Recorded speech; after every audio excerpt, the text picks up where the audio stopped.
Më fol pak për ndjenjen kur u bëre nën, edhe lajmin kur e kuptuat se po vjen fëmiu në jetë. Një dëshirë edhe një ëndër e madhe edhe ytja si grua, që erdhi pas 10 vitesh, a? Po, për mu, po, definitivisht uraj që çdo femër ta përjetoj, domethënë ndjenjat e të nqenurit nën. Dhe unë ka qenë është pak një moment më jashtëzakonshëm e thonë, sepse unë u bëra nën mas 10 viteve, domethënë martesë. Realisht kisha paraprakisht gjithashtu një problem shëndetësor, ku pas një intervenimi kirurgjik, u zgjedhë edhe problemi dhe, domethënë, e fitova epitetin nën. Ishte momenti më i bukur jetës teme. Mirë po njëkohësisht, ka qenë edhe moment jo i lehtë, i vështirë, dhe prandaj duhet me kuptu dhe me besu femna të cilët përjetojnë një depresion postnatal.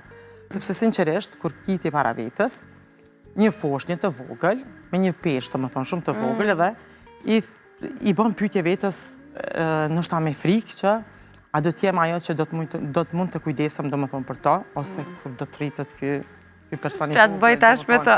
Pikërisht, dhe kjo. Dhe ndoshta tu e pas atë frikën që nuk do t'ja dalësh ashtu siç don, realisht edhe ndoshta e përjeton ndjesinë në njërin anë domethënë të kënaqësisë, por në anën tjetër domethënë edhe një ndjesi ndoshta ju aq të mirë sa i përket aspektit emocional. Mirë po, me kohën mësohesh. Sa janë edhe burrat të prekur nga ky lloj depresioni kur bëhen prind? A ka raste kur preken edhe ata? Pra marrin jetën të fëmijët, e shohin më ndryshe jetën dhe fillojnë t'i futen mendimeve mbase negative dhe kanë nevojë, pra kërkojnë edhe nevojë për seanca tek ju. Ndëgjom, ndoshta tena është sigurisht edhe ata përjetojnë, nuk është që nuk e përjetojnë. Aq më tepër për shembull po flas unë kur domethënë na jemi bërë prindër pas 10 viteve martesë. Mirë po tu e pas parasysh e keni domethënë gjinia mashkullore, ndoshta pak më shumë i shtyr emocionet, nuk ka domethënë që jepet shumë. Mirë po realisht unë nuk e besoj në asnjë moment që edhe ata nuk përjetojnë diçka të tillë, sepse është pjesë e jotja, domethënë është njësoj kur fëmiu domethënë është njëjtë si për ty, si për partnerin, dhe në këtë rast edhe ata, domethënë si mashkuj, besoj që e përjetojnë të njëjtën, domethënë jo aq sa e ndjen nana, sepse lidhja e veçantë emocionale, atashimin mes nanës edhe fëmisë është diçka që domethënë nuk krahasohet me asnjë lidhje tjetër.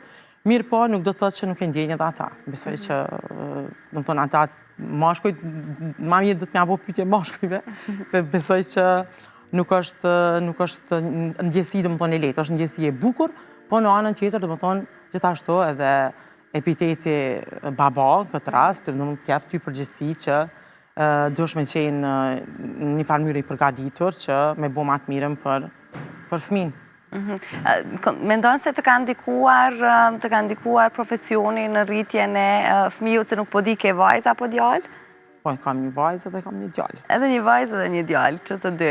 Ka ndikuar në mënyrën se si i ke rritur, e ke gjetë vetën në situata duke u bërë më shumë psikologe se sa nën, dhe mbase dikush ta ketë tërheq vërejtjen duke thënë se shiko, duhet t'i lëmë më të lirë edhe të mos jemi shumë kontrollues mbi ta.